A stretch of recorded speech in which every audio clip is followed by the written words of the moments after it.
ul imam dengan kitab hasil isbat ulama-ulama mutakhirin ya, yang ada di mulai abad 8 sampai abad 15 semua sepakat nasab Alawi itu sahih, maka dijadikan satu himpunan bahwa nasab anak cucunya Ahmad bin Isa itu 4, yaitu Abdullah, Muhammad, Ali dan Husain.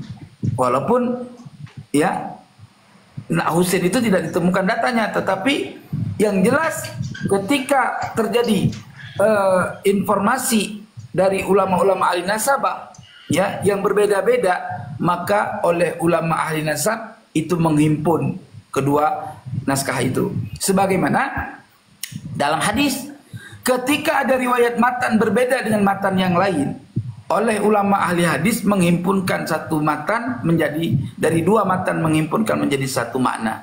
Seperti contoh ya, ada hadis mengatakan dari riwayat Ibnu Zubair, karena Nabi sallallahu alaihi wasallam yushiru bisababah. Ya, ada wa yuharriku yad'u biha. Ada lagi riwayat Hijr, Wa'il bin Hijr. Dia mengatakan karena Nabi sallallahu alaihi wasallam yushiru bisababah wa la yuharriku yad'u biha. Nabi menggerak-gerakkan telunjuk tangannya, satu riwayat. Yang satu riwayat Nabi tidak menggerak-gerakkan sama sekali. Oleh ulama ahli hadis ya, menghimpunkan dua lafaz hadis ini menjadi satu makna dengan menggerak asyhadu alla ilaha illallah. Ada yang lagi asyhadu alla ilaha illallah. Ya macam-macam. Artinya dia menggerakkan satu kali. Itu menandakan menghimpun dua makna antara yang menggerak-gerakkan dan dengan yang tidak menggerakkan, sehingga terjadilah dua hadis yang ada itu, satu menggerakkan asyhadu alla ilaha illallah. Nah ini sudah makna menggerakkan. Tidak menggerakkan berarti udah sampai ini ke depannya nggak gerak-gerak lagi. Nah ini maknanya menghimpun dua makna hadis sehingga menjadi satu. Begitu juga ilmu nasab. Ulama itu menggabungkan ya nasab yang termaktub dalam kitab A, B, C, J, Z itu dihubungkan menjadi satu sehingga menjadi makna, satu makna, yaitu Abdullah termaktub di dalam informasi baik dari riwayat Sima'i ataupun dari riwayat Kitabiyah. Begitu Bang Gus Baha, silakan. Baik, saya tambahkan bentar. Bang Gus Baha, Bang Gus Baha, begini. Ustaz dulu jalur langit tunggu bentar lagi, jalur langit bentar lagi. Ya silakan. Sebentar, Bang Gus Baha. Tadi Anda mengatakan bagaimana cara Anda memverifikasi kitab nasab abad 9 ke atas akan ketersambungannya Abdullah bin Ahmad bin Isa. Sekarang saya tanya balik, Imaduddin itu mendapatkan dalil hujjah ya atau ibaro dari kitab mana yang mengatakan bahwasanya terisbat nasab Ba'alawi itu bisa diisbat nasabnya sebagai keturunan Nabi Ba'alawi ya kan, anaknya Abdullah anaknya Ahmad bin Isa. Dari mana dia mengatakan bahwasanya untuk mengisbat itu harus melalui kitab sezaman? Itu yang pertama. Yang kedua, ada pendapat dia mengatakan kalau ada rentang jarak sampai 500 tahun maka pendapat itu tidak bisa dijadikan dalil untuk mengisbat nasab karena tidak sezaman tadi itu. Pendapat 500 tahun ini ditemukan dari mana itu loh? Didapatkan dari mana? Pendapat ulama siapa yang mengatakan rentang jarak 500 tahun ini atau lebih itu bisa menjadikan nasab tersebut tidak bisa diverifikasi, tidak bisa diisbat. Nah, pendapat ini sampai detik ini mungkin sampai nanti hari kiamat kurang 2 hari, itu tidak pernah disebutkan, tidak pernah disampaikan, tidak pernah diungkapkan. Kalau saja dia pernah mengungkapkan, pernah baca itu kalimatnya secara spesifik ya. Jarak rentang 500 tahun masa kekosongan nasab Alawi ini sehingga tidak bisa diisbat, tidak bisa diverifikasi. Nah, kalau ada pendapat itu secara khusus, bacakan di sini atau disampaikan langsung oleh Imaduddin di panggung-panggungnya biar kita bisa baca sama-sama. Tapi faktanya pendapat tersebut tidak bisa dia pertanggungjawabkan gitu loh. Ini kita nih yang kita belum bahas yang lebih jauh loh. Kita belum bahas yang lebih jauh. Artinya kita masih berkutat kepada pendapat yang sudah dia sampaikan terkait dia membantah nasab Alawi ini dengan dalil bahwasanya kitab sezaman. Kedua, tadi itu karena ada rentang jarak 500 tahun tadi, masa kekosongan, tidak disebutkan nama Abdullah itu, sehingga lalu memvonis, mengklaim bahwasanya Abdullah itu bukan anak Ahmad bin Isa. Kalau demikian, sering saya sampaikan di Komal-Komal, kalau memang demikian, kitab yang sebelum kitabnya Syajarul Mubarakah ini dijadikan sumber primer oleh Imaduddin, ya, yang disebutkan anak Ahmad bin Isa ada 3, Muhammad, Husain, Ali. Kalau memang itu cara berfikirnya demikian, kalau kita ikuti narasi dia, maka kitab yang lebih tua daripada itu, yaitu kitab Tahdzibul Ansab, yang hanya menyebutkan anak Ahmad bin Isa cuma 1, yaitu Muhammad, berarti batal kitabnya daripada siapa? Daripada kitabnya Syajarul Mubarakah ini yang menyebutkan anak Ahmad bin Isa, anak Ahmad bin Isa itu ada 3, gitu loh. Berarti yang diunggulkan kalau kayak gitu, kalau kita pakai narasi kitab yang paling tua, kitab yang paling lama, berarti kita pakai pendapat ini saja, pendapat kitab Tahdzibul Ansab saja, gitu loh. Yaitu anak Ahmad bin Isa cuma 1, yaitu Muhammad, gitu loh. Muhammad bin Roy. Sebentar, Bahkan sebentar, Abimanyu. Bahkan di dalam kitab sebelum abad ke-5, yaitu abad ke-4, yaitu kitab Sirrus Silsilatil Alawiyah, di situ tidak menyebutkan anaknya Isa bin Muhammad bin Ali al-Uraidi selain daripada Husain. Mereka hanya menyebutkan Husain saja, tidak menyebutkan Isa, tidak menyebutkan Ahmad, dan tidak menyebutkan yang lain selain Ahmad. Yang ada disebutkan Isa. Berarti Isa pun batal dong. Wow. Nah itu makanya Gus Baha, bentar. Makanya Gus Baha, metode seperti itu tidak bisa kita pakai, tidak bisa kita jadikan hujah gitu loh. Karena kalau kita pakai cara seperti itu, ya udah, berarti kitab yang paling tua kita unggulkan. Kalau kitab yang paling tua itu tidak menyebutkan salah satu daripada anaknya, yang seperti tadi anak Ahmad bin Isa tidak disebutkan secara keseluruhannya, sebutkan 1 saja. Kemudian juga tadi anaknya Isa tidak disebutkan Ahmad, ya kan, ada disebutkan Husain saja, berarti batal semua itu kalau cara berpikir, cara metode seperti itu yang dipakai gitu loh. Ini kita belum membahas lebih jauh ya. Ini kita kaji dulu dan kita kuliti dulu ini pendapatnya Imaduddin yang tidak sesuai dengan metode ilmu nasab itu sendiri, begitu loh kawan. Oke, berarti tidak disebutkan bukan berarti batal ya. Iya, karena gini, seiring kitab nasab itu kan Kutubul Ansab itu al-Mutadawi al-Abdal itu kan dia kan update terus dari kalau di abad-abad awal-awal hanya menyebutkan 1, kemudian disebutkan 3, kemudian 4, dan sampailah kepada kitab Al-Usul fi Dzurriyyati bil Atil Batul, ya, disebutkan malah ada 5 anak Ahmad bin Isa di situ, ya kan. Nah, di situ menunjukkan bahwasanya ulama-ulama nasab ini memverifikasi anak-anak daripada Ahmad bin Isa ini update terus gitu loh. Mungkin mereka pada saat zaman dulu tidak menemukan informasi. Kemudian yang penting ya, poin yang paling penting, yang mengisbat itu bukan orang yang tidak memiliki kapasitas atau tidak memiliki kapabilitas ilmu nasab itu sendiri gitu loh. Yang mengisbat ini semua adalah an-nasabah. Bukan orang ecek-ecekan, bukan orang kaleng-kalengan gitu loh. Kalau seandainya ahli nasabah ini diragukan, terus siapa yang mau dipercaya? Yang mengisbat semua ini adalah nasabah semua. Yang dia itu memang bertanggung jawab akan hal itu. Nah, lantas kalau seandainya nasabah ini kita ragukan, misalkan dari abad 9 sampai abad saat ini, itu diragukan misalkan. Berarti siapa yang mau dipercaya kalau kayak gitu? Kalau nasabah itu sendiri saja kita ragukan, itu lantas siapa yang mau dipercaya? Imaduddin. Yang dia bukan ahli nasab. Izin bicara. Nah, itu bentar, terakhir dari saya. Kalaupun ada, ini bicara kalau ada ya, kalaupun ada pendapat ulama yang mengatakan bahwasanya Ubaidillah tidak tersambung, sampai detik ini saya tidak pernah menemukan, tidak pernah mendapatkan, tidak pernah mendengarkan ada pendapat ulama yang mengatakan Ubaidillah bukan anak Ahmad bin Isa secara spesifik ya. Kalaupun ada, ini pun kalau ada nih, kalaupun ada di dalam kitab Umdatut Thalib fi Ansabi Ali Abi Thalib itu disebutkan tentang bayan istilahatin nasabah, tentang penjelasan istilah-istilah nasabah itu.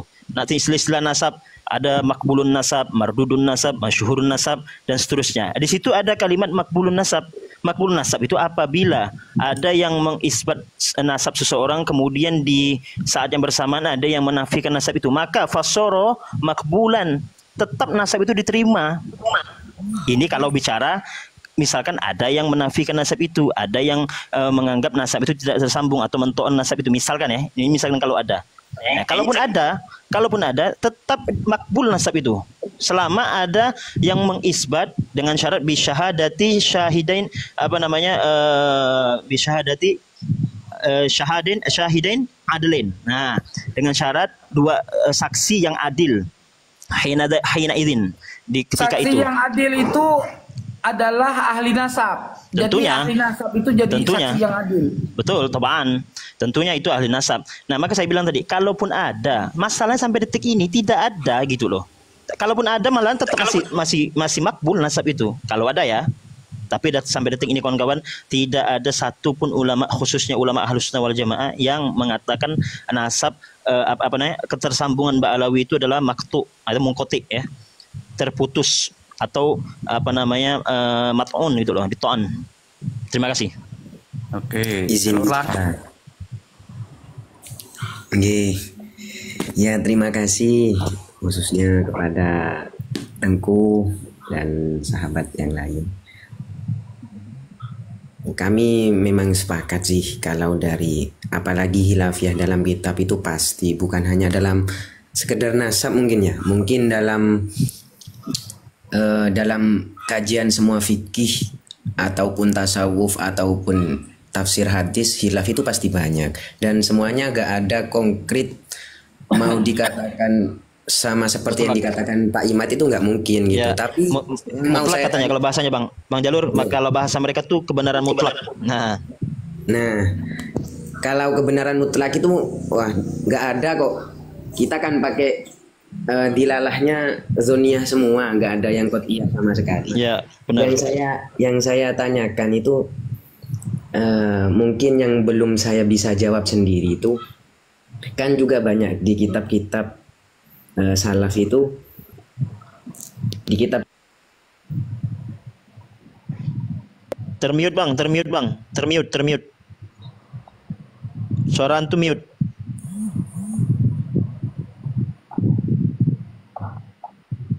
Speakernya terus nggak keluar suara. Suara antum nggak keluar Bang Jalur Langit, suara antum nggak keluar. Nggak keluar. Suaranya nggak ada. Oh ya, udah jelas mungkin. Udah.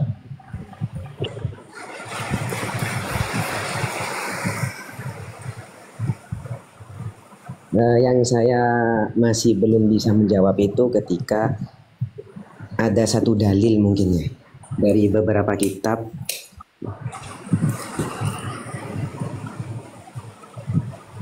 Gini, semisal ini yang sudah masyhur, yang masyhur itu kami kan sudah mengkaji banyak beberapa puluhan kitab nasab, mungkin yang masyhur Tahdhibul Ansab. Di sana itu kan Ahmad bin Isa itu wan hadaro ilal Basroh wa aqama biha, berdomisili di Basroh, wa mata biha. Nah, kan ada bahasa wa mata biha. Berarti Ahmad bin Isa itu nggak pernah hijrah ke Yaman. Nah, saya mau membahas ini loh. Kok mau membahas putranya Ahmad? Lawang di kitab salaf aja. Hijrah aja nggak sampai gitu loh. Oke, Bang, saya paham sudah. Itu pertanyaan itu sudah pernah ditanyakan dan kita sudah jawab. Itu coba abang buka lagi. Itu yang dimaksudkan bukan Ahmad bin Isa. Itu abang harus pahami dulu. Domirnya lari kemana itu? Coba abang buka lagi. Saya pernah baca kitab itu. Saya tunjukkan itu domirnya lari kemana. Bukan Ahmad bin Isa itu yang dimaksudkan. Ya, Bang Bib Ezi, biar saya menjelaskan hal ini. Oke. Foto. Itu narasi dari saya itu sebelumnya. Iya, nambah sedikit. Ya, saya pernah juga diskusi sama Tengku soal itu dulu. nambah sedikit. Terus gini, untuk mengenai verifikasi antar zaman ke zaman kan tadi kita bahas. Dan menurut saya itu saya juga sepakat. Tapi ada bahasa gini, Ahmad bin Isa itu kan an-Nakib, ketua nakobah sedunia kan, internasional. Nah, masa yang an-Nakib itu Isanya, bukan Ahmadnya. Ya, Isa. Ya, bukan Ahmadnya. Ahmad bin Isa an-Nakib.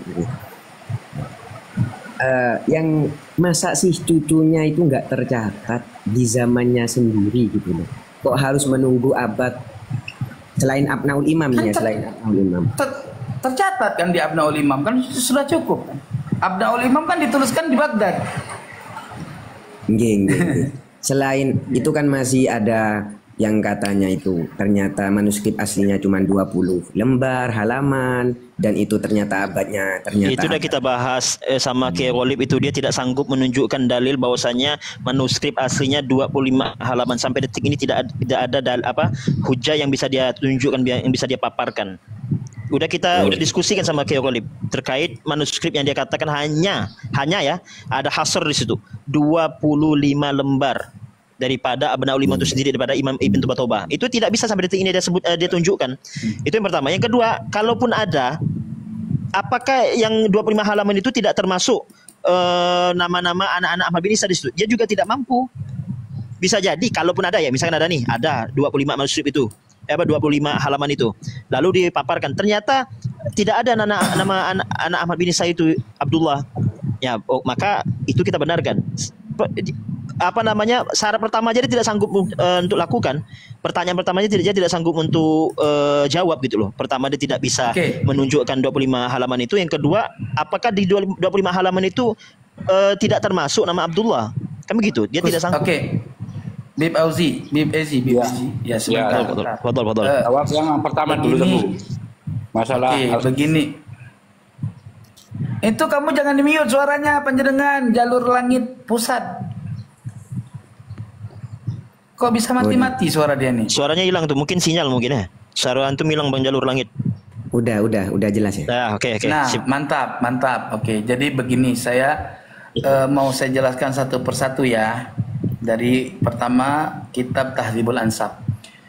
Kamu baca barisnya wa min waladihi Abu Ja'far Al-A'ma Muhammad bin Ali ya bin Muhammad bin Ahmad Amiyun apa Amiyah bacanya fi akhiri umrihi.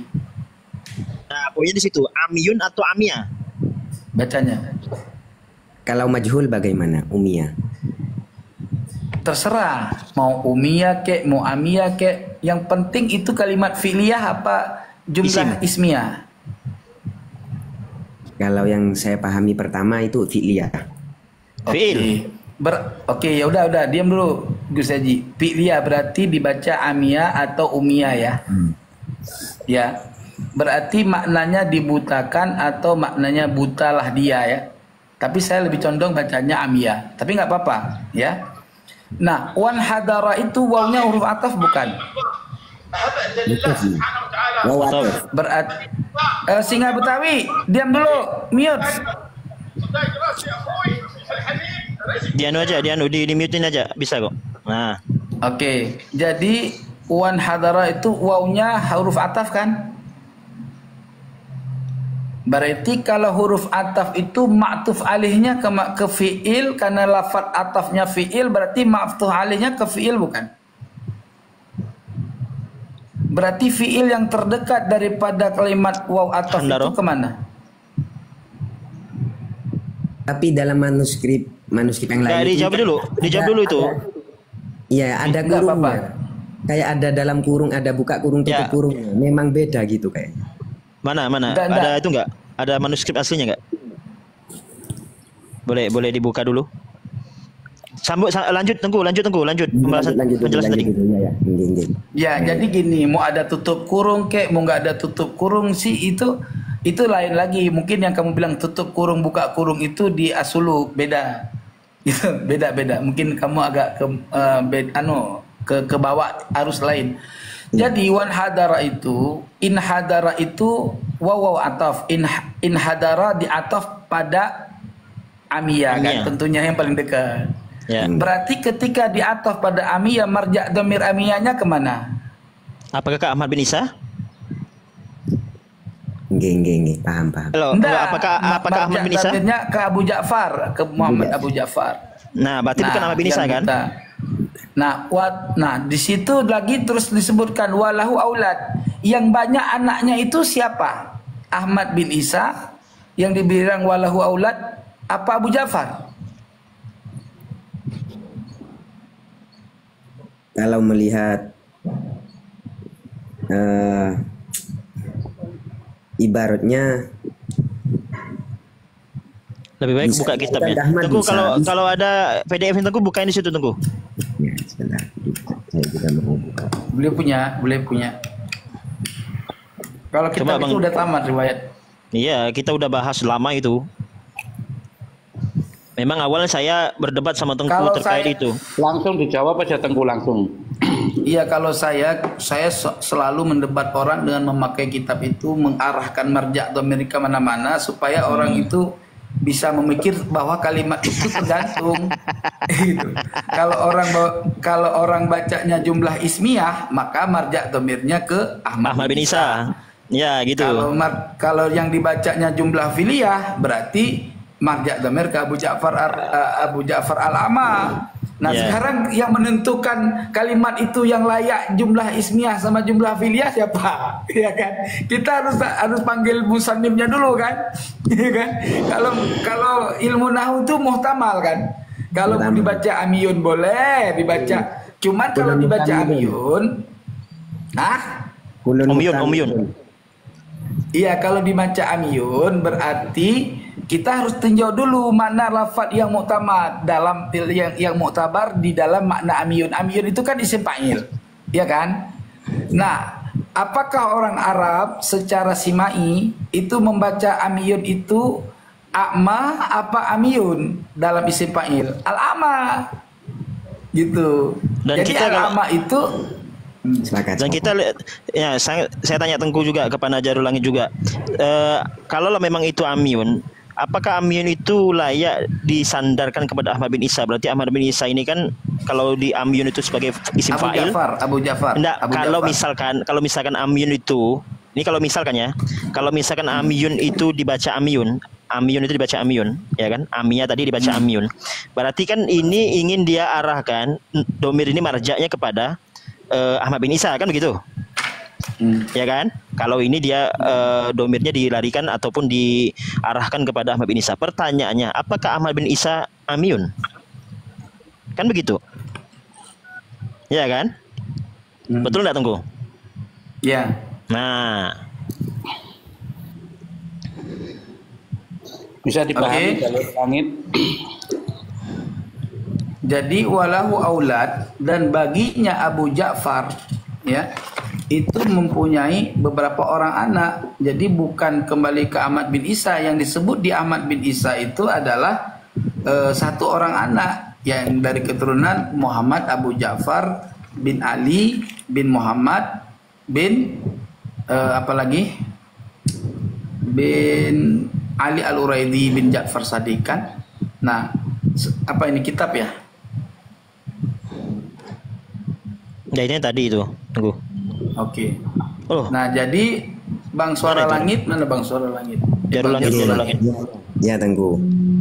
Nah, jadi kita harus tahu dulu. Nah, di kitab Muntakilah, Bang Jalur Langit, Al-Muntakilah justru menverifikasi anaknya Muhammad Abu Ja'far itu 3. Gitu loh. Iya, Yaitu iya. Muhammad, Ali, dan Husain. Iya, benar. Abu benar. Ja'far loh, Muhammad Abu Ja'far bin Ahmad bin Isa. Benar. Nah, terus kita lihat lagi, berarti Muhammad Abu Ja'far punya anak namanya Muhammad lagi, punya anak Ali, punya anak Husain. Sementara Husain ini anaknya dengan Muhammad munkarid, inkirat, gitu loh. Tidak punya keturunan. Yang punya keturunan dari jalur Muhammad Ali, yaitu yang di kitab itu. Nah, sementara di kitab Al-Muntakilah anaknya Ahmad bin Isa An-Nafat itu 2. Muhammad Abu Ja'far dan Ali di Ramallah, nggak ada Husain. Yang lebih parah lagi di kitab Al-Musajjarul Hawi Asyarib. Ahmad bin Isa nggak ada malah. Itu kalau Ubaidali juga. Ya. Gini, Tengku. Yang tadi Fatah Tengku, naikkan Kiai Fatah Tengku. Tengku, ternyata beliau ini juga ada kajian ilmu nasab di pengajian beliau ini ternyata. Betul ya Bang Jalur Langit? Iya nggak? benar. Ya, nggak apa-apa. Tapi akun ini masih baru karena selama 2 tahun kemarin Al-Fakir itu Assalamualaikum. Waalaikumsalam Kiai Abdul Fattah, masya Allah. Nah, Sering- lanjut Bang Kalau Jalur. kita di sini insya Allah di room saya diskusinya santai, kecuali yang jumut ya, yang jumut saya terpancing Ustadz ya. Tapi Iya, iya. kalau yang kayak gini ini kita saling mengisi gitu. Misalkan kamu menemukan kebenaran dalam jihad kamu itu di mana, sampaikan, nggak apa-apa gitu Ya. loh. Aman. La takhaf wa la tahzan. Kita insya Allah mulazamah bil ilmi.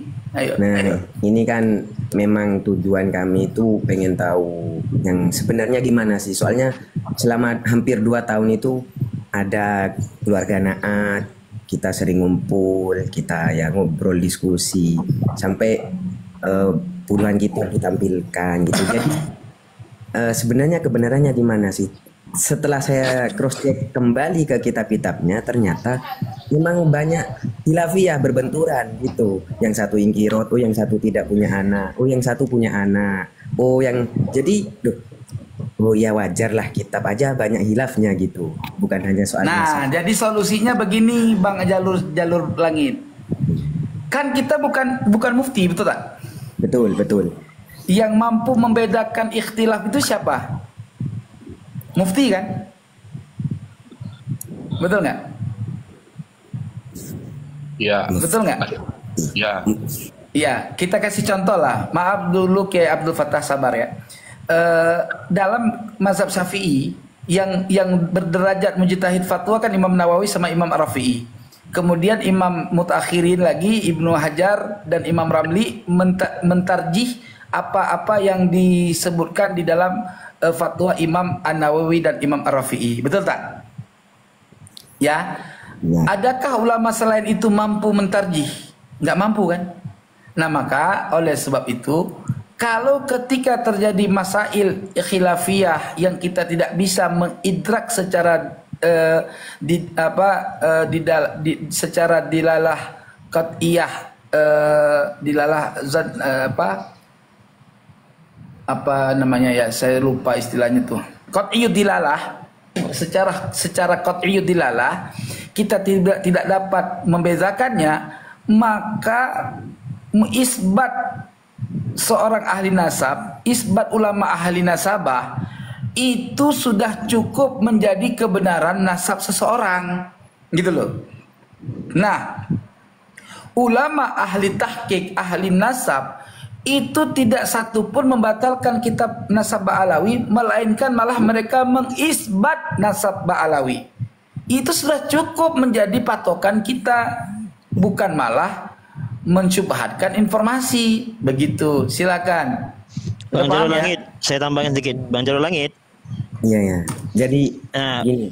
perbedaan pendapat itu sebenarnya kalau disikapi dengan bijak maka selesai. Yang menjadi masalah itu ketika ya Imaduddin bin Sarman itu ngotot bahwasanya nasab Alawi mengkoti, tidak ada ulama yang mengisbatnya, tidak ada nakoba yang mengisbatnya, ya kan? Artinya dia menolak itu semua gitu loh. Ketika dia berpendapat demikian, berarti dia sudah tidak lagi mengikuti standar ilmu atau standar ilmiah ilmu nasab itu sendiri gitu loh. Dia justru malah Sepakat. keluar, kan begitu Bang Jalur Langit.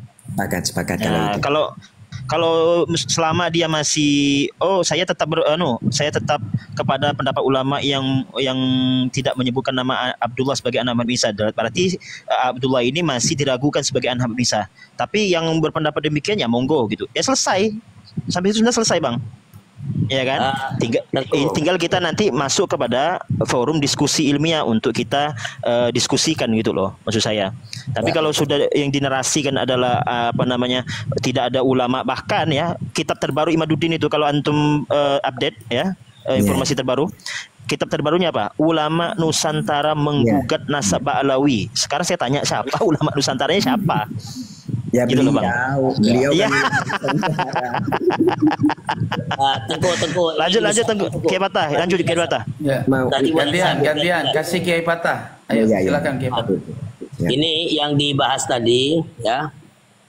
Ini sebelumnya di halaman sebelumnya ini sedang menulis putra-putra dari Said Isa An-Najib.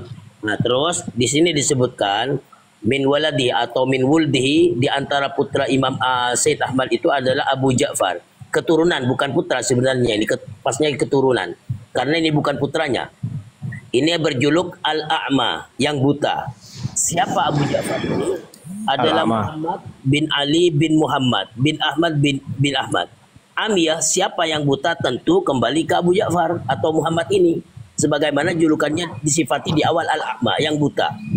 Beliau ini Amiyah. Muhammad atau Abu Ja'far ini di akhir umrihi, di akhir umur beliau. Lalu kemudian wan hadara ila Basrah. Lalu turun ya, atau hijrahlah ke Basrah. Siapa yang pindah? Tetap Muhammad atau Abu Ja'far. Wa aqama biha, dan beliau itu menetap di Basrah. Wa mata biha, dan beliau itu juga wafat di Basrah. Hal ini jadi secara siyakul kalam sebagaimana disampaikan oleh Tengku Qori tadi, sebagaimana ini amiyah domirnya kembali ke Abu Ja'far atau Muhammad di sini, maka tentunya wal hadara ini domirnya juga kembali ke Abu Ja'far. Kalau sekarang mau minta bukti bahwa ini wal hadara adalah kembalinya ke Abu Ja'far, maka bisa dilihat di dalam kitab Muntaqilah At-Talibiyah, yang mana itu kitab Muntaqilah At-Talibiyah menerangkan tentang siapa? Tentang Abu Ja'far itu tadi, bahwa Abu Ja'far ini memang min nazilati Roy. Sebentar saya coba buka mana ya? Astagfirullahaladzim.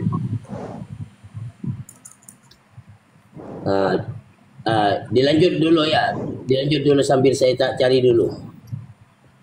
Mungkin ada yang mau nyambung. Monggo Bang Jarul Langit, monggo ditanggapi. Bang Jarul Langit, monggo. Untuk masalah kajian ilmiahnya sebenarnya saya udah banyak sepakat. Mungkin tinggal satu Tengku yang masih membuat saya itu ada keraguan-raguan.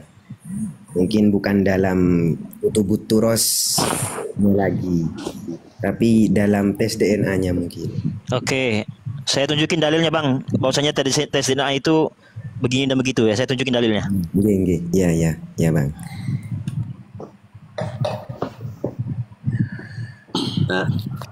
Sebentar Habib, sebentar biar nyambung dari ini, selesaikan dulu ya. Bisa dilanjut. Ya. Oke, lanjut. Jalur langit. Ini di dalam kitab Muntaqilah At-Talibiyah pada halaman berapa ini? Mana halamannya? Halaman 79. Ya. Ini Bil Basrah min Naqilatir Rai. Ini yang tadi. Siapa ini? Abu Ja'far Muhammad bin Ali bin Muhammad bin Ahmad Anafat ini kan. Jadi di situ jelas bahwa yang pindah ke Basrah itu atau domir diwan hadara itu adalah kembali ke Abu Ja'far ini. Ini Abu Ja'far Abil Basrah min Naqilatir Rai, dari pindahan Rai. Siapa? Abu Ja'far Muhammad bin Ali bin Muhammad bin Ahmad An-Naffar Ibn Isa al-Aqbal Ibn Muhammad ya. Begitu jalur Bang Jalur Langit. Sudah ya insyaallah ya. Ya, sepakat ya. Yai. Tolong besarin layar saya Tengku. Terkait tes DNA kawan-kawan. Nah, aduh kekecilannya. Bentar saya ganti yang besar.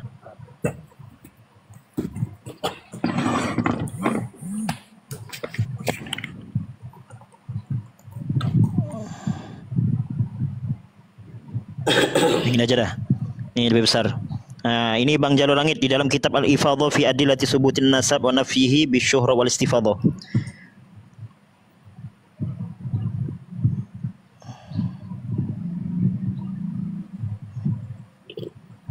Udah baca belum, Bang? Udah lihat belum? Udah ya? Ya, siap Habib. Lanjut. Ini kalimatnya itu di alinea ke berapa ini ya? Ketiga ya. Ada kalimat li annal qafa hiya li isbatin nasabil ibn ila abihi faqat la ila isbatil ansabil ba'ida. Paham Bang? Paham.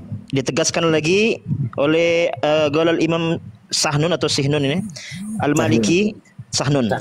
Tufi mi'atin wa arba'in hijriyah. Ya. La talhaqul ghafa illa bi abi hayyin. Fa amma in matal abu fala yaqbalul khafa fi dzalik li'annahu la yaqbal ala nasabihi ghairul ab.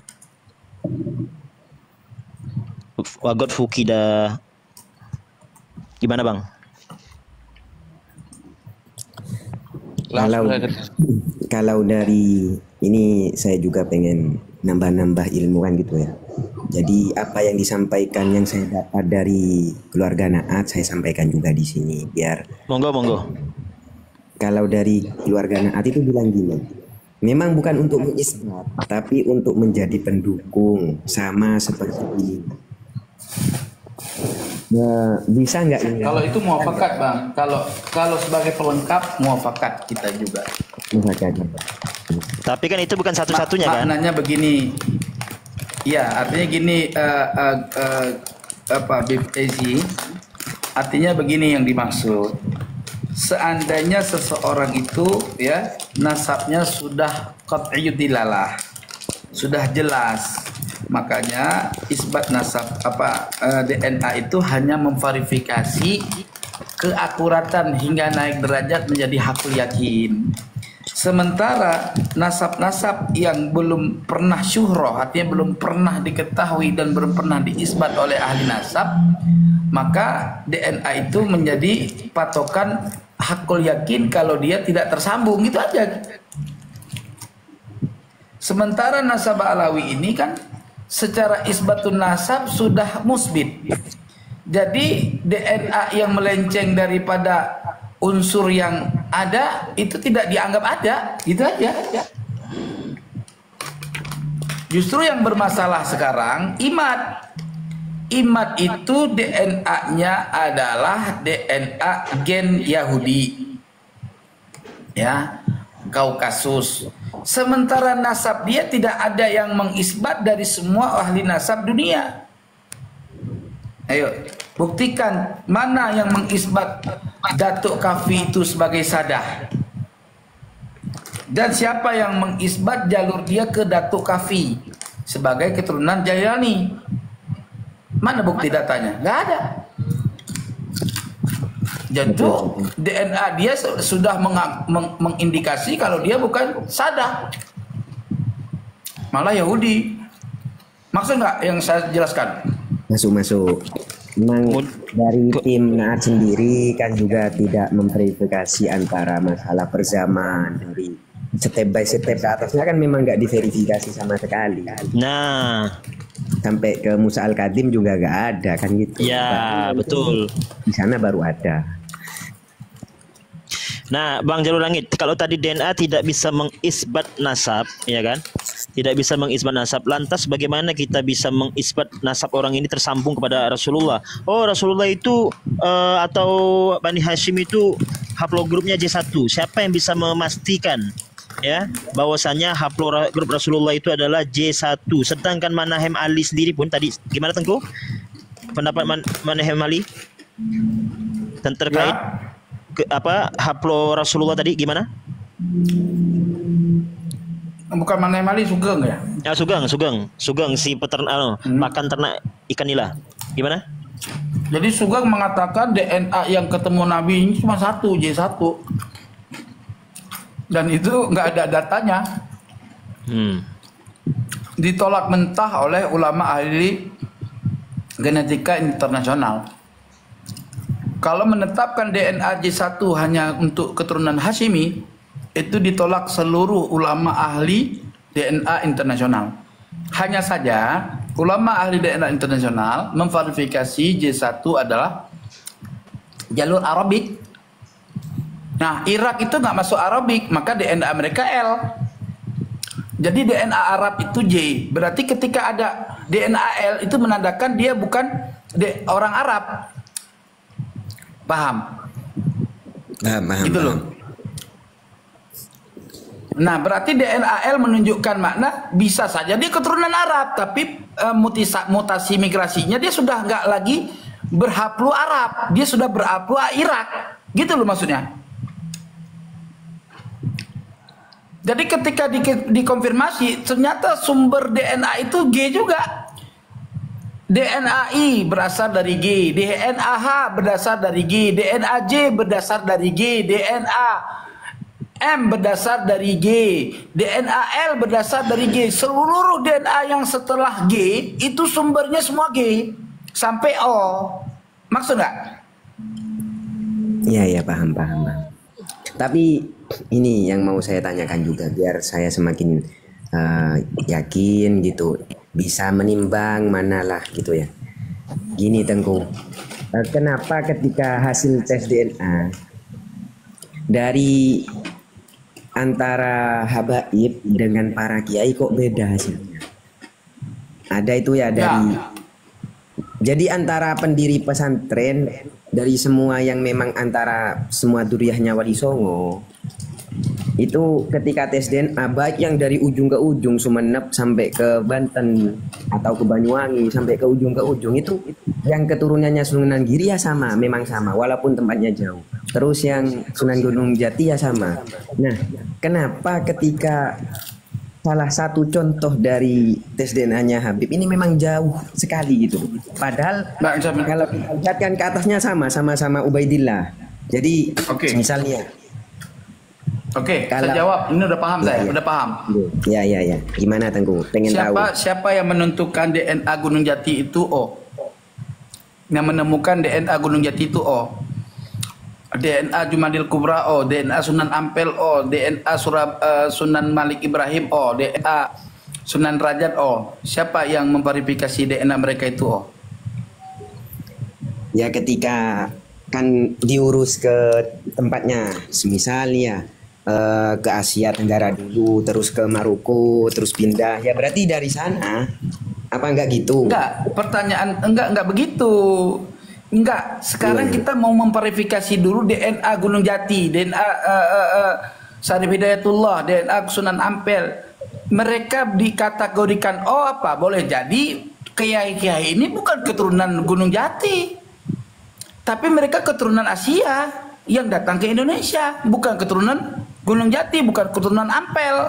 Kalau berdasarkan DNA, karena DNA Gunung Jati nggak diketahui. Gitu loh. Kok bisa menganggap itu adalah Gunung Jati? Ya. Paham nggak maksud aku? Didukung sama adanya data semisalnya ini semisal Tengku kita pengen tahu aja karena biar semakin valid. Semisal pesantren Sidogiri itu kan masuk ke Sunan Gunung Jati. Nah datanya ada. Terus yang ada dari Madura ada yang Sunan Giri. Itu datanya ke atas ada semisal. Dengan yang ada di Gus Alek itu yang ada di Probolinggo atau yang ada di Situbondo misalnya. Atau kita kaitkan dengan yang ada di Cirebon. Ketika dipadukan kenapa kok sama gitu. Berarti kan emang gimana ya? Apa benar apa enggak gitu. Bentar Bang, sebentar saya potong, mohon maaf. Ini sama ketersambungan dari ayah ke ayah sampai ke Sunan tadi itu atau ini sama dalam hal haplogrup? Haplogrupnya ketika Sunan Gunung Jati ya sama, Sunan Giri beda. Nah itu tadi maka ditanyakan apa namanya dari mana sumber atau verifikasi terkait haplogrup para sunan-sunan ini gitu loh. Dari data mana, dari nakoba mana yang mengatakan bahwasanya haplogrup sunan-sunan ini O gitu loh. Satu bentar. Yang kedua, kalau sunan-sunan ini haplogrupnya O, berarti secara logika tidak sama dong haplo sunan-sunan ini dengan haplonya Nabi yang tadi dikatakan J1. Masuk akal enggak? Nyampe enggak? Nyampe enggak maksud saya? Kalau haplogrup mereka ini sunan-sunan ini O, ya kan? Sunan Giri lah terutama, ya kan? Kalau haplogrup mereka O, lantas bagaimana bisa dikatakan cucu Nabi? Yang kalau kita mengikuti pendapat atau narasi atau statement daripada Sugeng tadi ini bahwasanya haplogrup Nabi itu adalah J1. Berarti tidak sama dong O dengan J1. Ini secara logika saja gitu loh. Bisa dipahami nggak? Bisa. Nah, bagaimana cara Bang menanggapinya? Sebentar, bisa perokok sebentar. Oke, santai. Paham ya kawan-kawan yang lain ya? Kalau seandainya dikatakan sunan-sunan ini yang terindikasi ya bahkan sudah terverifikasi sunan-sunan ini adalah cucu keturunan Nabi, ya kan? Nah, berarti haplo ini kan harus sama nih. Ya kan? Sama-sama J1 kan? Ternyata pas di data ternyata haplo mereka ini O. Terus bersambung kepada Nabi siapa? Ini yang gampang loh, cara pemikirannya gampang loh kawan-kawan.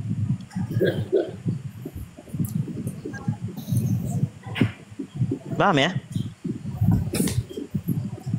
Paham. Nah, oh ternyata Imaduddin, ternyata pengen disambungkan kepada sunan-sunan. Yang penting gua sambung ke sunan, nggak ngurus sambung ke nabi atau tidak. Yang penting sambung ke Sunan Wali Songo. Mungkin begitu cara berpikirnya. Oh enggak, Imaduddin gay, yang bilang oh siapa? Oh iya maaf. Oh berarti ya kayak Yahudi dong Tengku berarti dia. Iman. Iya. Iya, kalau masalah tes DNA ini sebetulnya masih teori ya. Nah itulah Bang Jarul Langit, apa namanya, bahkan kalau antum tahu fatwa daripada Mufti Mesir ya Syekh Ali Jum'ah itu mengatakan menolak itu tes DNA itu. Tes DNA itu adanya kalau orang bapaknya masih ibunya nanti sama ini dalilnya yang saya tunjukkan tadi barusan ini di layar saya ini. Yang antum sampaikan tadi itu Bang Hamidal ini ada di sini loh. Ya tahu. Tes DNA. Sebenarnya tes DNA itu khusus untuk yang dekat aja, bukan yang jauh. Ya, bukan yang dekat. Bukan yang jauh, yang dekat doang. Yang bisa dites. Oh ini contohnya ada orang yang bilang anaknya tidak ketemu sudah lama, sudah 20 tahun lalu atau 40 tahun yang lalu. Baru dites ibunya sampai itu anaknya sama.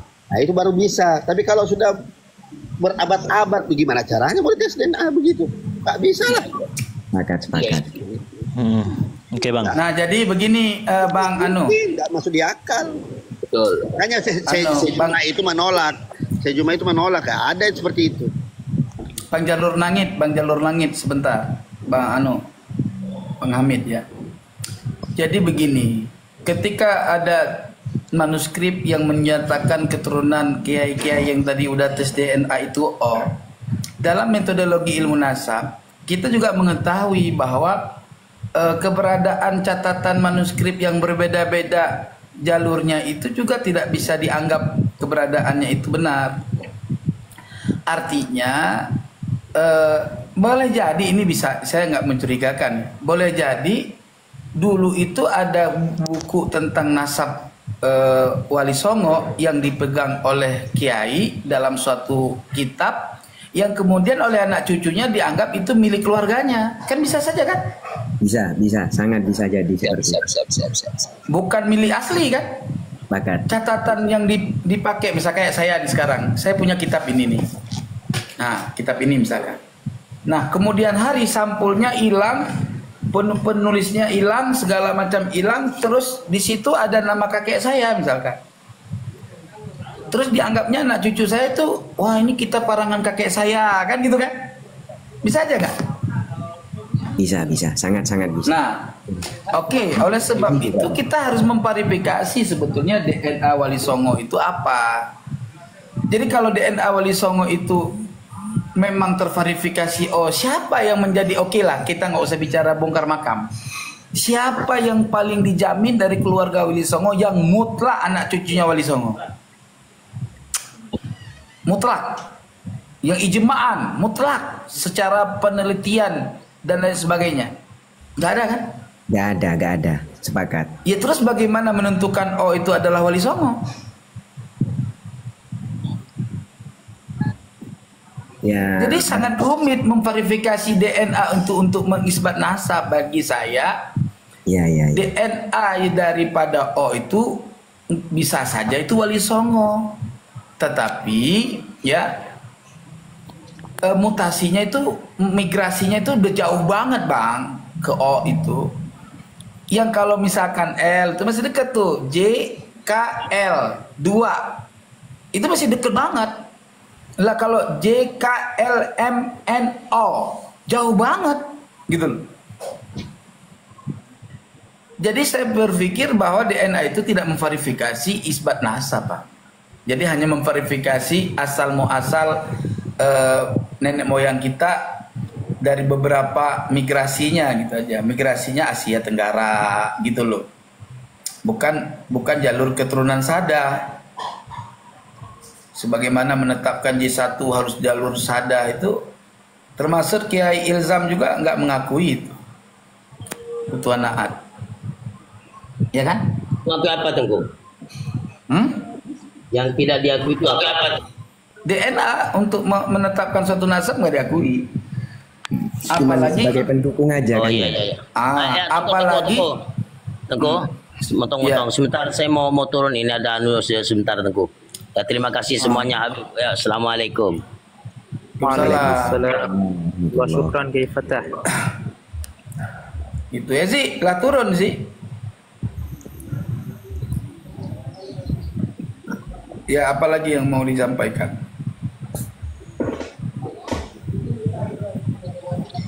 Terus yang saya tanyakan juga tentang DNA ini, yang J1 itu kan ya Raja Yordan ya? Iya, berarti kan DNA, ya berarti yang J1 itu keluarga Yordan. Iya. Yang pastinya keluarga Yordan, bukan keluarga Hashimi. Berarti Raja Yordan itu bukan zuriat Nabi. Karena Terus kalau memang Raja Salman Iya. aja, Raja Salman itu bukan keluarga Nabi, tapi J1 Salman. Jadi menunjukkan makna bahwa J1 itu orang Arab, gitu aja. dan kalau memang iya, Ya kalau untuk memverifikasi Nabi Ibrahim berarti boleh jadi terjadi mutasi kan? Bisa saja Nabi Ibrahim itu I, ya kan? Yang kemudian anak cucunya berubah menjadi H. Sebagian ada nanti kemudian menjadi J. Tapi sumbernya tetap ada di atas. Bisa saja Nabi Ibrahim itu G, yang kemudian mutasi menjadi I, menjadi H, iya kan? Jadi nggak bisa, Mas. Jadi kita akan muncul berbagai macam asumsi dari kajian apa tadi? DNA. Iya, iya. Sekarang saya mau nanya sama Bang Jalur Langit. Mungkin nggak keturunan Nabi Adam, dari Nabi Adam sampai Nabi Muhammad tuh 80.000 tahun? Nggak nyampe kayaknya. Nah, lalu DNA itu proses mutasinya aja ribuan tahun. Ini sebetulnya DNA ini sedang mau mendeteksi teori Darwin, apakah benar bahwa manusia itu berasal dari monyet. Ternyata dia bentuk dari DNA manusia dari mulai A sampai Z, ya kan? Nah, selama DNA itu masih masuk dalam kategori A sampai Z, ya berarti itu manusia. Berarti gagal teori Darwin. Saya pikir seperti itu sebetulnya. Mau tanya ya, karena Tengku juga aktif, keluarga ya juga tahu lah. Ini yang biasanya disampaikan oleh keluarga, biasanya menyampaikan seperti ini, Ustaz. Nah, tes DNA itu kan rumit, nggak bisa 1 tahun 2 tahun jadi, masih ada yang nunggu 8 tahun, ada yang nunggu 10 tahun. Jadi memang verifikasinya benar nggak ini punya bapak ini, kita verifikasi ke Asia, oh diterima lagi, pindah ke Jordan. Punya ayah si A, oh diterima, pindah lagi, sampai lama katanya seperti itu.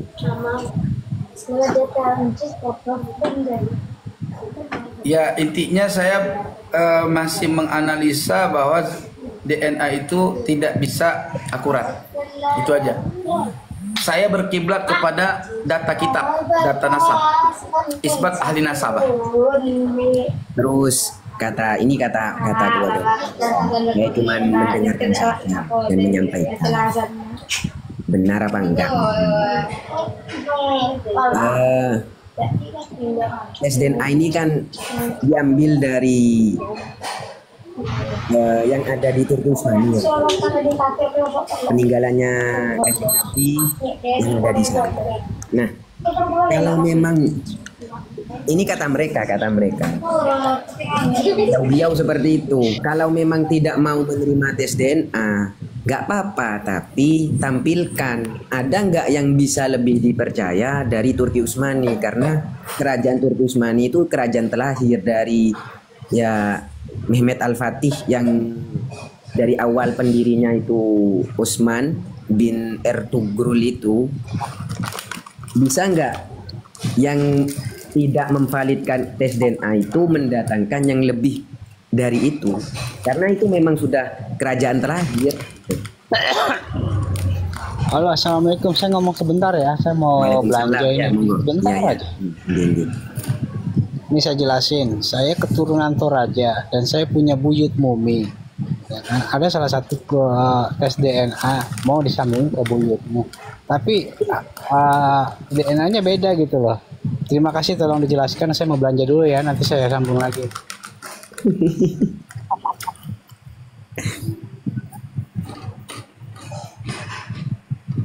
Mau belanja jangan nanya dulu bang, ntar. Itu berarti kamu kalau berdasarkan DNA anak pungut. Kalau berdasarkan DNA anak pungut, bukan anak benar. Lagi tuh dia tuh orang yang takut bini, bang suruh belanja laki-laki goblok. Assalamualaikum warahmatullahi wabarakatuh.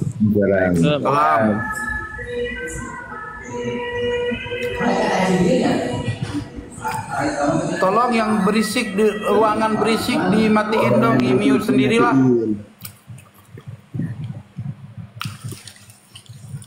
Ya, itu yang tadi saya konfirmasi. Gimana pandangan kalian semua? Udah? Udah? Kalau dari yang saya dengar, warahmatullahi wabarakatuh. Waalaikumsalam.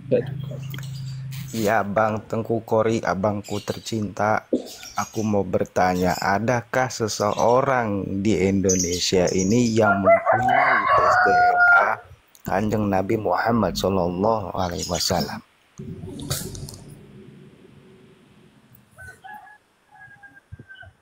Nggak ada bang, nggak ada. Kenapa abang nggak menyelusurin bang saat Rizik Syihab, Najwa Syihab, Purahi Syihab? Tadi udah saya jelasin bang, tadi udah saya jelasin. Abang kemana tadi? Saya menjelaskan perkara yang berulang-ulang capek bang. Abang kalau jadi peminat dalam satu diskusi itu abang harus nyimak dari awal. Nah, jadi jelasin ya bang ya. Ya udah saya jelaskan tadi. Ini saya ulang lagi ya supaya nggak ada lagi yang nanya. Habib Rizik itu memahami waktu ada informasi DNA, ya. Ketika itu dia memahami bahwa DNA itu sampelnya langsung dari juzuk Nabi, bagian dari diri Nabi, apa rambut. Ya. Sebagaimana yang dia sampaikan dalam ceramahnya itu menunjukkan mana keyakinan dia pada saat itu bahwa DNA Nabi itu sudah diuji sampel daripada juzuk Nabi, anggota tubuh Nabi yang tersisa, gitu loh. Nah, paham ya? Gitu. Kenapa nggak ditanyain soal saat di situ? Saat mereka dites DNA itu saat di luar negeri, apa kata para mufti Arab? Enggak, yang Anda tanya tadi itu apa dulu? Oh, iya. Kok lari kepada mufti Arab? Ntar sebentar dulu, sebentar. Ada nggak di Indonesia ini yang mempunyai tes DNA Nabi Muhammad Sallallahu Alaihi Wasallam? Jangan di Indonesia, jangankan di Indonesia, di seluruh dunia. Di seluruh dunia nggak ada DNA Nabi. Itu pikiran orang goblok gitu. Jangankan di Indonesia, di seluruh dunia tidak ada DNA Nabi terverifikasi J, L, M, G, nggak ada. Terus dari mana Anda bisa bertanya tentang DNA Nabi? Wah, DNA Nabi aja nggak ada. Tronton, itu penemuan baru masih dapat 20 tahunan. Nah, justru itulah ya Bang ya. Kalau aku sih nggak mau ngorek-ngorek soal nasab sih, nggak mau aku. Karena mau jangan nanya DNA bang. Tapi nggak bisa dipungkiri lagi kan, bahwa kita tidak pernah mengetahui siapa aja yang punya darah positif tes DNA-nya Kanjeng Nabi Muhammad SAW karena tidak terlihat. Oke, sekarang begini bang, karena DNA Nabi bukan nggak terlihat, memang nggak ada orang yang membongkar makam Nabi untuk untuk mengambil juzuk Nabi gitu loh. Oke, satu ya. Yang kedua, kalau tidak ada DNA tidak bisa membuktikan keabsolutan darah seorang kepada Nabi, ya yang dipakai adalah data kitab, data tarikh. Iya, memang benar. Ya sudah, jadi cucu Nabi itu terverifikasi qat'iyud dilalah berdasarkan kitab-kitab tarikh dan kitab nasab. Selesai. Benar. Jadi Indonesia ini pernah diterangkan selain tidak ada data-data dari mana? Dari penjelasan kitab-kitab yang menerangkan nasab-nasab keturunan Nabi Muhammad SAW dan aku. Ya, yang intinya kan kitab nasab yang sudah memverifikasi. Kenapa Anda bingung? Jangan bingung, Bang. Makanya kalau berak ya dicebok. Jangan terlalu banyak makannya, jadi nggak keras waktu ngeden gitu loh. Makan makan itu yang konsepnya begini, nggak terlalu besar serat gitu loh, Bang. Jadi nggak ngeden kalau berak. Kalau ngeden itu berarti tandanya tainya kita keras gitu loh, Bang. Iya, mudah-mudahan kita semua berdoa. Semoga semua penyelesaian ini ada titik terangnya dan semua selesai. Sudah ada titik terangnya, Bang. Abang kok ketinggalan masa sih? Titik terangnya udah selesai. Nasab Alawi sahih karena yang membatalkan cuma Imaduddin alaihil kalam berdasarkan manajemen fikir dia, bukan manajemen penelitian yang dilakukan oleh semua ulama ahli tahqiq, ahli peneliti gitu. Dia cuma comot ibarat. Soalnya gini, yang dipahamin sendirinya. Udah diklarifikasi semua dari semua Kiai Imad pun udah diklarifikasi bahwa pernyataannya bahwa kalau ada di luar sana yang memecah belah atau gimana, itu gerombolan yang lain luar dari dia. Iya, itu termasuk petisi, maka dia harus bilang, petisi bubar lo, gitu. Jangan semua ngagul-ngagul untuk nama gue lo, gitu. Gara-gara lu tunggu Kori jadi berantem sama gue, begitu. Memang harus berantem. Dia mengatakan seperti itu kalau kita datangi. Kalau kita datang, dia mengatakan seperti itu. Saya tidak ada kepentingan sama sosial media. Apa yang saya katakan di ceramah itu memang itu benar. Tapi saya tidak menggaung-gaungkan, saya tidak mempublikasikan, saya tidak, ya bilang tidak menyebarluaskan. Bahwa ya menurut dia setiap dia mau didatangi itu dia selalu menghindar. Selalu punya acara mendadak gitu setiap mau didatengin gitu, Bang. Gimana mau selesai, Bang? Dia gak mau selesai sebetulnya. Pokoknya dari semua konflik-konflik yang terjadi ini, kita kalau menyelidiki bahwa banyak menyelinap penyusup yang mau merusak nama Islam. Betul. Beberapa pihak-pihak yang kira-kira mau menyelusup, yang mau merusak nama Islam. Padahal masalah nasab ini bisa diklarifikasi, ya kan, duduk bareng. Iya Bang. Tabayun, nah itu ya, Bang. bisa diklarifikasi. Tapi memang ada pihak-pihak di luar di luar dan itu yang baru kali ini loh, Bang. Selain itu, peneliti itu tidak pernah datang ke tempat penelitian itu baru kali ini, Imad ini. Bahkan diundang tidak mau datang ke tempat penelitian, Bang. Iya, Al-Kaburi dia. Iya, mana ada meneliti dari jarak jauh itu tidak bisa, Bang. Harus datang ke tempatnya gitu loh. Ini Tengku, ini juga mau memvalidkan berita. Sebenarnya muasal dari kaminya nasab ini katanya sebenarnya masalah pribadi. Apakah benar? Yakni putranya Kiai Imad katanya ini berseteru dengan ada oknum habaib. Akhirnya Kiai Imad turun tangan sendiri. Kertas Eropa gitu kan. Ya, ini kan sangat gegabah gitu kalau menggunakan segala Eropa.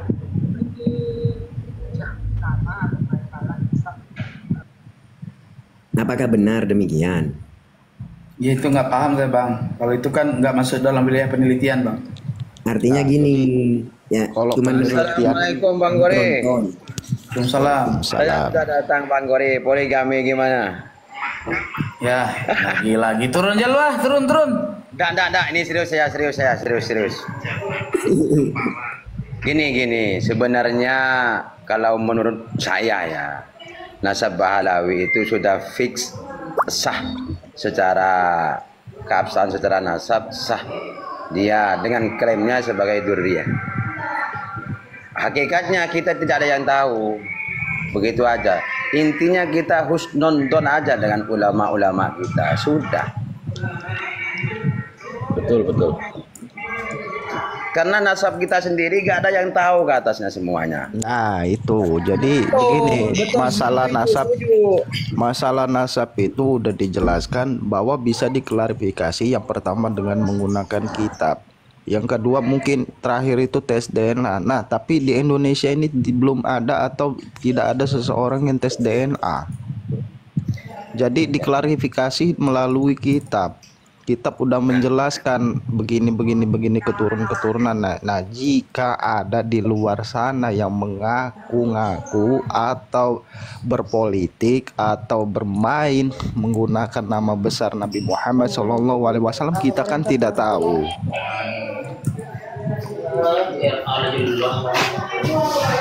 Assalamualaikum warahmatullahi wabarakatuh. Begini, Bang Gori, begini. Punya Said Gori. Yuk.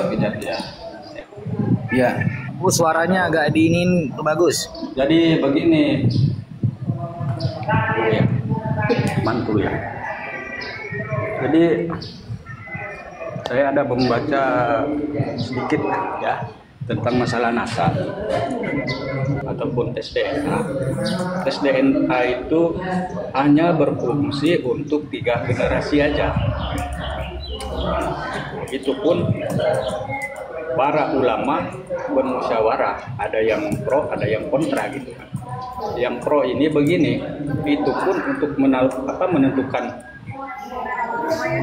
keturunan ataupun nasab orang tersebut, itu pun diambil dari setelah adanya beberapa kasus seperti maaflah anak zina gitu kan. Nah itu ada yang membolehkan. Artinya apa? Dari si anak ke si bapak itu kan urutannya 1 generasi. Ya betul kata Teguh Qori tadi. Nabi Muhammad SAW kan sudah dimakamkan. Itu jarak dari Nabi Muhammad kalau misalkan tes DNA ke para habaib itu jaraknya ratusan tahun. Udah berapa ratus generasi gitu kan. Kalau aku mah gini bang, kalau aku mah jujur-jujuran aja, sebenarnya bahas nasab ini malunya apa sama kanjeng Nabi Muhammad SAW yang sudah ibarat katanya ini. Kenapa kita selalu memberatkan nama beliau tentang membahas yang seperti ini? Sudah sih kata aku mah diakhiri aja semuanya clear sudah. Ya tapi kalau ada yang mau mengotori kan kita harus mencuci bang. Seperti itu. Sebenarnya kita tidak mau ribet-ribet masalah ini bang. Tapi dari sananya ini loh. Betul. Tidak apa-apa bela nasab. Soalnya ya memang nasabnya yang sudah istighfar. Ya, jadi seperti ini. Tidak apa-apa. Ada yang terbukti gitu kan tes DNA. Semua memakai data daripada mukti-mukti atau ulama-ulama terdahulu yang mensahihkan gitu kan. Jadi keyakinannya di situ aja. Kalau kita yakin dengan ulama-ulama yang sahih waras yang sudah memfatwakan seperti itu, kenapa kita nggak percaya gitu? Nah, jadi mari kita yang para alim ulama atau para kita ini, para guru, para kiai, para ustadz, kita banyakin aja dah komal-komal TikTok ini dengan komal-komal selawatan, komal ngaji, komal dakwah. Monggo, karena mungkin dengan cara seperti inilah semuanya menjadi menetralisir. Makasih. Terima kasih masukannya. Yang Habib berdakwalah, yang Habib mengajar ngajilah di komal-komal. Yang para ustadz yang lain pun sama, kembali kepada ranahnya masing-masing. menyebarkan banyak ilmu kepada banyak orang, menyebarkan banyak kebaikan buat banyak orang. Betul Udah, bang, itu saya minta selesai. izin motong dulu bang. Izin dulu bang. Ini kan kita mau fokus nanam, tapi di sana kan ada hama-hama yang harus kita berantas bang. Kalau nanam terus tapi hamanya nggak kita berantas ya, tanaman kita ya juga nggak mapan juga bang. Kan gitu bang. Nggak bisa. Soalnya Soalnya itu sudah dunia seperti ini. Ada pro kontra itu harus ada memang. Sudah takdirnya seperti ini dunia. Jadi hamanya itu ya emang harus dikasih racun itu, diracunin. biar mampus. Terutama mukimat yang sesat itu pengikutnya. Gini Beb, hitam putih itu pasti ada Beb. Baik buruk itu pasti ada. Ini sudah dunia. Sudah diciptakan seperti itu. Intinya kembali sabar aja sudah. Sabar. Jadi itulah yang aku bilang tadi. Yang punya gelar Ustadz sabar, yang punya gelar Habib sabar, yang punya gelar-gelar guru-guru semuanya sabar. Kenapa sabar? Karena doa Nabi Muhammad SAW yang tidak dikabulkan kan cuman itu doa. Masa kita mau terus-terusan konflik? Alangkah nggak baiknya semuanya itu coba renungkan semuanya, ya kan? Ya cuma Buat kita apa? kan harus ada ikhtiar juga bang, ikhtiar juga untuk memberantas hama supaya tanaman kita, solawatan kita, ngajarnya kita ini biar tidak ada racun di luar sana bang, kan gitu. Woi, Iya. tetap layar woi. Astagfirullahaladzim.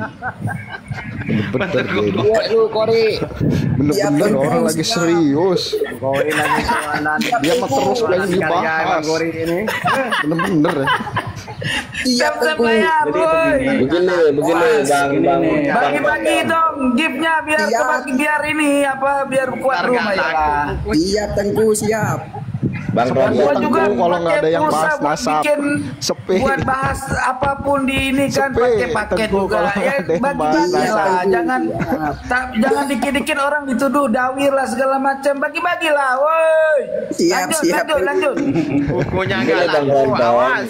karena dari mereka ini sudah ditunggangi sama Oten, Wahabi dan Syiah. Nah yang sulit. itu yang sulit aku itu. selidikin bang ya di Iya, belakang Wahabi, itu. Syiah dan Oten di grup mereka itu seperti itu semua.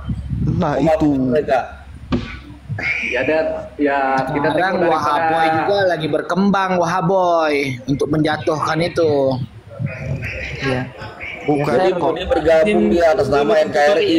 Tuh. Gini, kalau aku sih bang ya melihatnya ya sedihnya apa ya, tetangga sama tetangga musuhan gara-gara nasab, saudara sama saudara berantem cuma gara-gara nasab. Yai Bukan sama seru, bukan seru, Yai kasihan. sama Terus Yai, Beb. apanya kasihan orang tetangganya mau berantem gara-gara nasab Nah, coba Yai dia santai sama- nggak mau berantem nah Yai Yai sama sama Kiai Kia. berantem. Nah itu Gimana? guru sama guru berantem, astagfirullahaladzim. ya tapi kan datang. berantemnya nggak fisik kan nggak apa-apa Iya, udah, tapi kan tenang aja. dosanya zaria. Dosanya zaria. Siap. Kalau kita melihat begini ya, aku datang salah satu kampung. Kampung ini kok yang satu musuhan. Gara-gara apa? Gara-gara nasab. Si Habib sana ngebohongin ini. Terus lagi aku datang lagi di kampung sana, ribut lagi masalah nasab ini. Astagfirullahaladzim. Karena gini Islam Bang itu Ron, mereka ini 90% atau 80% ini dia bukan ahli sunnah wal jamaah. Di grup mereka bukan ahli sunnah wal jamaah. Kita nyetel maulid aja itu dikata-katain, nyetel maulid dikata-katain, coba kan gila tuh orang-orang. Ya khair bang, anak izin turun dulu Tengku Kori ya. ya lanjut Nah, assalamualaikum. Yai, kalau nggak ada Habib Syekh nggak mungkin serame ini selawatan.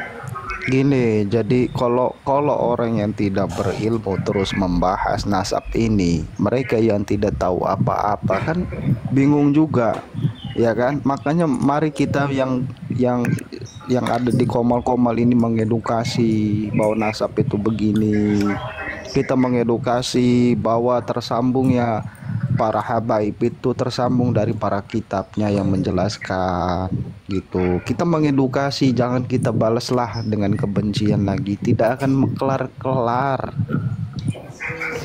Kita edukasi lagi dengan banyak mengajarkan ilmu agama yang baik, mengedukasi dengan komal-komal solawatan, komal ngaji seperti tahun-tahun kemarin sebelum-sebelumnya.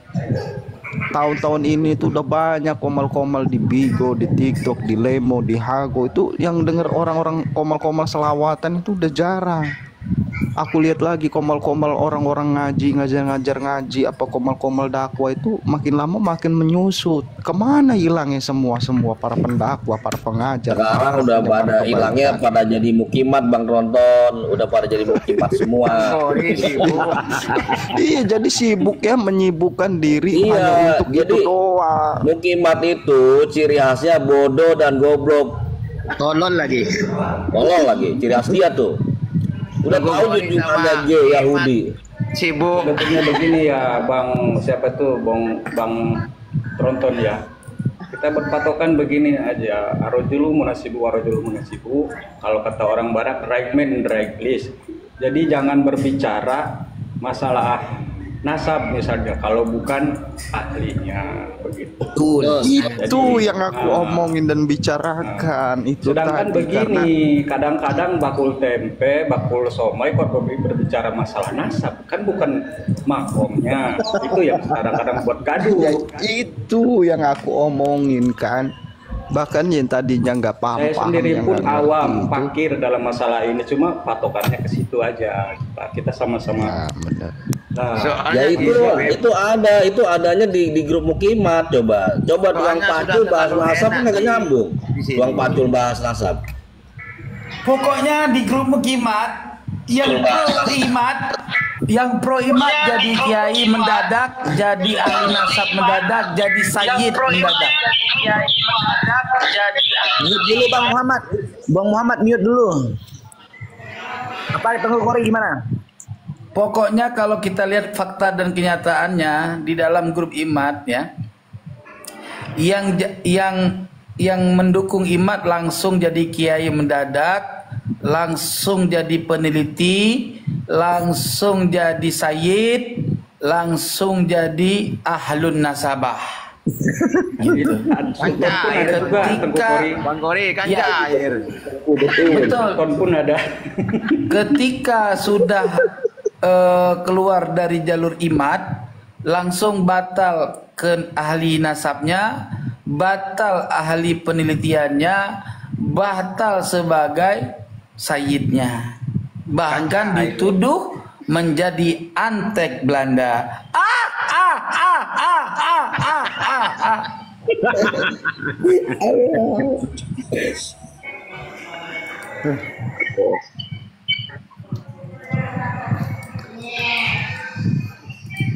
Berarti yang DNA-nya Yahudi berarti imat ya Tengku.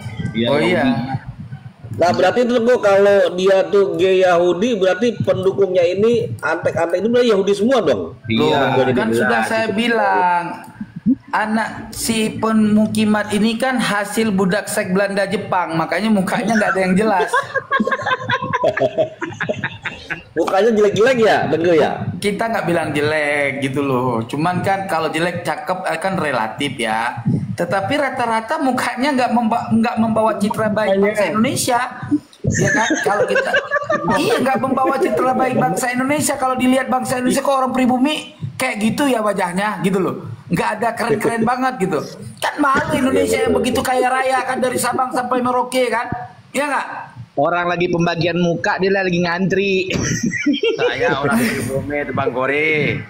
Keturunan Nabi Adam yang jelas. Iya kan, malu-maluin keturunan Nabi Adam, Bang. Ya Allah. Emang saya jelek itu sudah satu fotonya, keren kan? Wah, gimana sih? Kalau kamu kan jelas kan bukan keturunan budak seks Belanda Jepang. Itu yang mukimat itu rata-rata kan keturunan budak seks Belanda Jepang gitu loh. Kalau gagal panen, gagal produksi. Kalau aku berani ngomong seperti ini Bang ya. Kalau memang kita membutuhkan seseorang yang berani untuk maju, tapi tidak menimbulkan konflik yang di sosial media. Jika ada seseorang berani untuk maju gitu kan, menyelesaikan ini, misalkan ada yang membahas nasab Nabi Muhammad SAW, siapa sih orangnya? datangi, tidak perlu kita keluar-keluar di sosial media. Kabur bang, kabur bang Tronton, udah disamperin kabur kok. Langsung kaburi dia. Banyak yang kabur, Mukimat disamperin kabur. Ya udah deh, kalau itu nggak tahu aku ya. Udah banyak ada videonya yang disamperin sampai dia nantang Sherlock, tapi kabur, Al-Kaburi namanya. Bukan pada karena ini junjungannya debat juga kabur. Ya, maksud aku bukan pada pengikutnya loh, tapi pada tokoh-tokohnya yang berperan di situ. Pendiri, tokoh, siapapun yang ada di situ. Lah tokohnya aja diundang kagak dateng bang, gimana tuh? Kan tokoh dia ada tuh si Wahyu tuh yang aki-aki tua itu yang lihat narasinya di medsos kan. Sekarang lagi stroke katanya, lagi udah dikit lagi mau mati tuh. Amin. Iya, lihat aja. Ya kalau dia narasi dia luar biasa tuh. Luar biasa. Tapi sekarang lagi sakit nih, stroke udah mau mati dia katanya. Tapi nggak bolehlah jahat begitu ucapannya. Doakan aja semoga yang sakit sembuh. Semoga, ya kita yang doain Bang Tronton biar cepat-cepat lewat tuh orang. Karena itu malu-malu umat Islam gitu. Jangan gini, kita ngedoain. Bang Tronton, Bang Tronton, sebentar Bang Tronton. Kalau orang sudah terlalu tua umurnya, ya kan, kalau udah koma kayak gitu, ya doanya biar cepat meninggal gitu loh.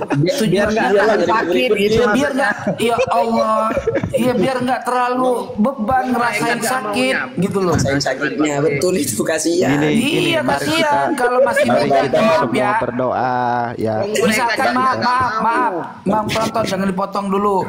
Misalkan kayak Imat sakaratul maut, kita doakan biar cepat sembuh, biar nggak jadi meninggal gitu loh. Masih muda. Supaya masih muda, masih banyak perjalanannya, masih kasihan anak-anaknya masih kecil gitu loh. Iya. Lah kalau orang yang umurnya udah 70 hampir udah melewat masa Nabi, ya udah sakaratul maut, udah koma, ya cepet-cepet mati lah. Doanya. Jangan kita, keluarganya sendiri aja, anak bininya minta udah males gitu Bang Tronton. Udah males kasihan keluarganya, capek ngurusinnya Bang. Si Wahyu tuh katanya udah sekarat tuh Pak Tengku di rumah sakit. Udah nggak ada apa lagi dia. Di roomnya si Raden Wijaya sudah dipatihain tadi, udah mati. Nah, maksud aku seperti ini Bang. Jadi mari kita semua berdoa semoga konflik ini cepat selesai. Moga-moga orang-orang yang kira-kira yang tidak paham menjadi paham, orang-orang yang menyimpang menjadi lurus, orang-orang yang memerangi Nabi Muhammad cepat-cepat sadar, orang-orang yang selalu menjelekkan itu hatinya dimuliakan kembali kepada jalan yang benar. Sudah kalau aku sih legowonya gitu ya Bang, maafin aku ya. Bang Gori kembali ke jalan yang benar Bang Gori.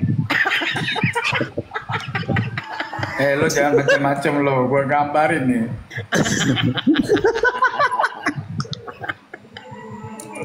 Lagu-lagunya ente ngatain aneh. Woi, gua memang di jalan yang benar. Kalau gua nggak di jalan yang benar, nggak mungkin gua kayak gini bro. Gitu loh. Benar kok.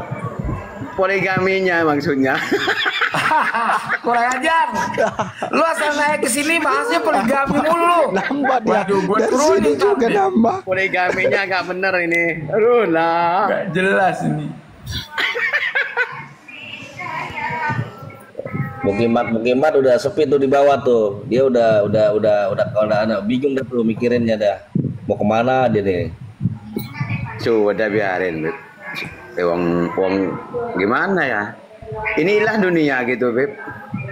Kita kalau ngeliat narasi Wahyu itu yang aki-aki tua tuh luar biasa. Nggak ada aki-aki setua itu. Saya kadang begini biar cepat mampus nih, segitu aja. Bener. Saya pernah masuk sama dia, bukan ada sesongong ya. Apa kok ada orang setua ini bukan mikirin kuburan, udah mau mati gitu. Bukan mikir amalan ya nggak?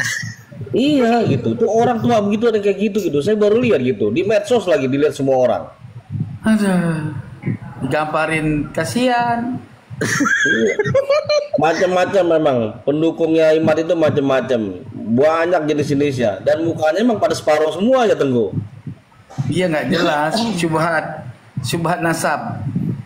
Subhat nasab. Aduh, mulai lagi Bang Gori. Pokoknya Iya, mari dah. kita kembalikan ke ranahnya dan ke tempatnya masing-masing. Yang menjadi habib ke tempatnya masing-masing, yang jadi ustadz ke tempatnya Nah, masing-masing. Yang sekarang jadi Bang Ronton kiai. gini, maaf Bang Ronton. Bang Ronton Iya. ini masuk room kami nih, room Tengku ini kan enak ya disambut. Bang Ronton habis ini masuk ke room Raden Wijaya dan yang lain-lain coba di sana. Coba Abang bernarasi seperti ini. Kalau nggak Abang Habib serang dia. Coba aja. Sama, aku di sana sama Buset. juga di sana. Anu Sama. pernah masuk ke room siapa? Sarif siapa itu? Langsung dikeroyok. Langsung Iya, asli pokoknya ini tuh. pokoknya gitulah ya, yang bergelarnya Said Sarif Tuh. dikembalikan lagi kepada sampai tempatnya. aneh bentak sekali gitu kan. Anda berbicara ini dengan siapa? Saya bilang maaf, saya bukan tak percaya nama Anda walaupun pakai Sarif, pakai Sultan, pakai Saibul. Lillahi ta'ala, aneh nggak percaya gitu kan. Maaf ini, tapi aneh membentak-bentak aneh ya. Nggak beres ini, langsung keluar aja. Aduh. Gini juga Sekarang maaf, mereka, ini tuh bagus mereka ini. pada pakai nama Raden. Rombongan dia. Raden tuh bagus. Ya masa tukang parkir pakai gelar Raden gimana? Saya bukan kita tukang parkir. Biarin aja, Ben. Kan gila tuh Roman Mukimat. Gila nggak coba? Tukang parkir pakai Raden coba. Bukan yang kita tukang parkir, bukan gitu. Enak, Ben. Orang tukang parkir yang keturunan Raden asli aja nggak berani ngasih nama Raden, dia malu. Kan enak Raden tukang parkir. Raden parkirkan sepeda saya kan begitu. Wong maunya dipanggil Raden, mau dipanggil Raden, Beb. Terus gimana? Kayak Mustafa tuh. Mustafa tuh dulu Said dia kan. Said sekarang pakai Raden Mustafa tuh. Mustafa Mukimat saya sebutnya dia tuh. Sebetulnya kalau orang yang istilahnya alim gitu kan, paham dengan gelar-gelar tersebut, sebetulnya malu berat lagi malu. Enggak juga sih, enggak Kalau- berat. Itu kewajiban. Maaf ya, ini saya kasih tahu. Enggak gitu, Tengku. Enggak, sebentar. Enggak gitu maksudnya. Sebentar. Kalau bukan di makomnya gitu maksudnya gitu. Iya, artinya gini, memakai gelar Habib atau Sayyid bagi mereka. Bang Gori pakai Tengku ini. Ya, kalau saya kan memang kalau Anjak saya kan ini konteksnya lain. sebentar. Konteksnya lain. Saya jelasin dulu. Saya memang keturunan Sadah, tapi kami di Aceh nggak memakai gelar nama Sayyid. Kami di Aceh penggelar nama Teku ya. Nah Teku itu ya Sadah. Yang penting Teku yang mempunyai sanad silsilah, yang mempunyai riwayat syafahiyah, kitab nasab dari keluarga itu sampai 12 generasi atau 10 generasi gitu loh. Beb, kita bahas nasabnya Bang Gori gimana ini ayo? Gimana ini bahas? Tengku. Enggak. Yang aneh bilang tadi itu yang bukan istilahnya ada apa tuh, yang bukan ada tersambung sadahnya ke atas, bukan seperti Tengku kan sudah jelas ada Habib, ada yang mendadak ini pakai Said, pakai Sultan gitu, Sarif, itu maksudnya yang berat itu di situ, yang mendadak ini loh. Iya. Kayak kadang-kadang kita bingung loh sama mereka. Bang Gori. Tapi nasab sampian maaf bercanda ini. Belum surah Ibul Istifado kan? Sudah lah, sudah ada surah wal istifado kan kaidah surah wal istifado itu kan dari ahli nasab kan, iya kan? Ya, bisa. Jelas lagi nih ya statusnya Tengku Kor ini. Waduh, gimana nih? Kalau orang mau jujur, kalau orang mau jujur dalam pembahasan nasab, gini loh, kita kalau mau jujur dalam pembahasan nasab ya, nasab seseorang itu kan ditinjau dari 3 riwayat ya. Pertama riwayat syafahiyah, terus riwayat mustalhaq, dan riwayat data primer dan sekunder. Nah, kalau itu sudah mencukupi, kalau itu sudah mencukupi data, ya nggak mesti harus nakobah yang mengisbat, karena mengisbat nasab melalui nakobah internasional kan butuh uang, Bang. biaya pergi ke sana gitu loh. Ibarat katanya gini. Intinya surah wal istighfar itu punya sampeannya. Ya, Ikan ada di data kitab gitu. Kalau sudah terverifikasi dari ahli nasab nih, kitab nasab keluarga kami Baitul Qusasi itu diisbat ya oleh Imam Al-Ansari, sama seperti Ba'alawi juga diisbat oleh Al-Ansari, dan diibat oleh pengarang kitab An-Nahrul Jari. Selesai. Dan An-Nahrul Jari terus termaktub dalam kitab primer di kitab Al-Majdi. Aman, selesai sudah. Gitu loh. Ya, itu benar. Nah, di dalam kitab Mausu'atu Ali Bait Nabi juga ada. Di dalam kitab-kitab abad 14-15 tuh jelas banyak banget.